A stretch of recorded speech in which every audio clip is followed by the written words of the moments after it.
Bonjour à toi et sois le bienvenu dans cette nouvelle vidéo. C'est un plaisir de te retrouver aujourd'hui dans cette nouvelle vidéo dans laquelle on va parler de 8 tactiques pour se débarrasser, se défaire de la haine. Euh, la haine, c'est un poison, mais la haine, c'est quand même quelque chose qui existe et qu'il faut apprendre à conscientiser, apprendre à vivre avec. Et du coup, je te partage 8 tactiques que utilise Tim Ferriss et qu'il explique dans son livre Les outils de géants, un livre qui est paru récemment. Je te mettrai un lien dans la description de cette vidéo pour que tu puisses éventuellement te renseigner sur ce livre. Euh, voilà, les tactiques sur la haine, c'est assez intéressant et je ne vais pas passer plus de temps à rentrer en détail. Si tu ne me connais pas, c'est entièrement de ma faute. Je suis le fondateur du blog responsabledaffaires.fr. Je dirais que j'aide les gens à développer leurs affaires, leur carrière, leur vie personnelle, leur vie privée en somme. Voilà, depuis un moment, je te propose des vidéos sur YouTube, des articles sur le blog, des citations inspirantes et motivantes chaque jour sur Facebook. Et puis, je te partage aussi des lives Facebook sur la page L'essentiel de votre vie.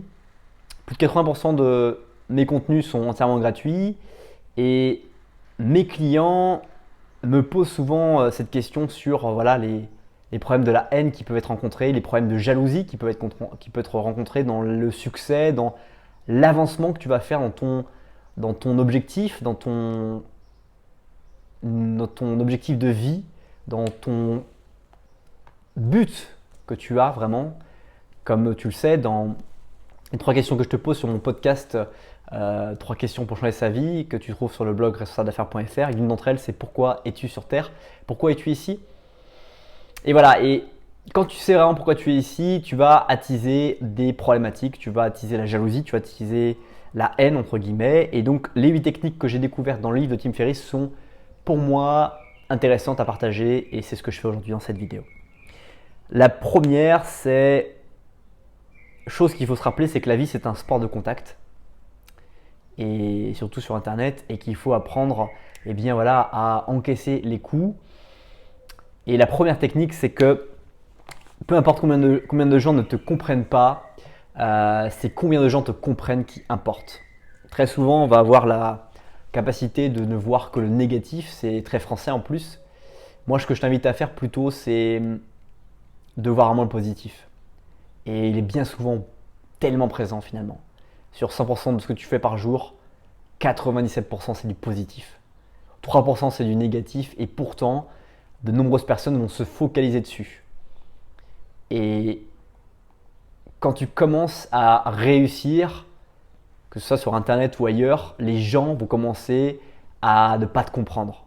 Ne pas comprendre pourquoi tu fais ça. Ils vont te donner des conseils qui ne sont pas adaptés à ce que tu veux réaliser, à ce que tes rêves exigent que tu réalises. Et voilà. Et à l'inverse, il y a des gens qui vont te comprendre et qui vont te donner des conseils d'encouragement et il va falloir te focaliser que sur cela. Deuxième astuce, 10% des gens trouvent toujours le moyen de se sentir visé. Tu vas pouvoir faire tout ce que tu veux. À un moment donné, 10% des gens vont se sentir visés par ce que tu vas dire, par ce que tu vas faire, par ce que tu vas laisser entendre. Et c'est comme ça, c'est des statistiques et tu ne peux rien y faire. Donc voilà, c'est encore des gens qui ne te comprennent pas et il faut que tu sois averti de ça. Dès lors que tu commences, au plus tôt tu es averti de ça, le mieux tu le vivras et donc le mieux tu resteras productif, le mieux tu resteras pertinent dans ce que tu veux faire. Et ça, c'est important que tu gagnes du temps sur ça. Mes clients me posent cette question souvent.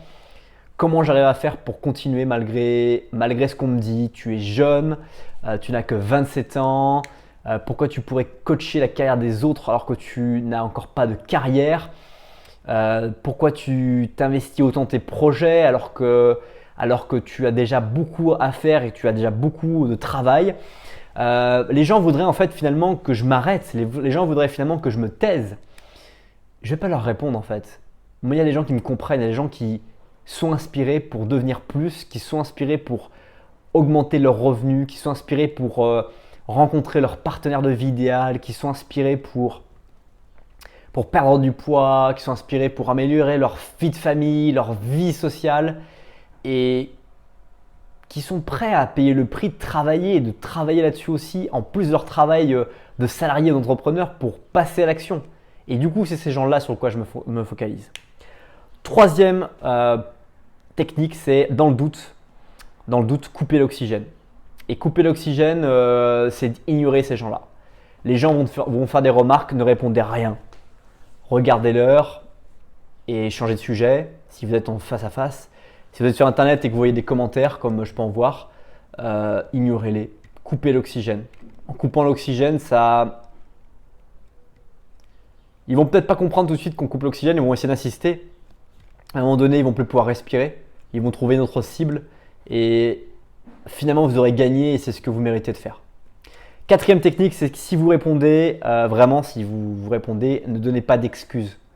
Parfois, il y a des commentaires qui ne peuvent pas être laissés passer. Parce que bien souvent, en tout cas sur internet, on se dit que beaucoup de personnes vont le voir, ce commentaire. Alors que c'est sûrement faux parce que on s'auto-centre sur soi-même en fait et on pense que le monde entier va regarder ce commentaire, mais en fait personne ne le regarde du monde entier en tout cas, très peu de gens vont le regarder. Et même des fois, les personnes qui vont faire ces mauvais commentaires vont être contrecarrées par les gens qui vous comprennent vraiment. Donc vous n'allez même pas rentrer dans cette bataille, vous avez des gens qui vont se battre pour vous. Mais voilà, si vous répondez, vous pouvez répondre à un truc du style « je vous ai compris ». Ou effectivement, je suis peut-être pas encore le meilleur sur le sujet. J'espère que vous trouverez d'autres ressources qui vous inspireront en attendant. Ça, c'est des choses qui peuvent m'arriver d'être dites. Voilà. Cinquième technique, impossible à ramener à la raison quelqu'un qui s'est lancé dans une attaque sans raison. Ça, c'est très clair pour la vie de l'ensemble d'entre nous. Quand quelqu'un s'est mis à vous attaquer, pas forcément avec des raisons, vous n'arriverez pas à le ramener à la raison encore une fois, ou en tout cas à obtenir, gain de cause. Donc vraiment, voilà, ne perdez pas de temps dans une bataille comme celle-ci. Laissez les choses se dérouler par elles-mêmes.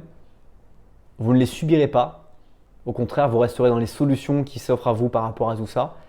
Mais n'essayez pas de ramener à la raison des gens qui vous attaquent sans raison parce que voilà, ils font partie de ces 10% de personnes qui se sentiront visées par quelque chose que vous avez produit ou qui se sentent outragées par quelque chose que vous faites.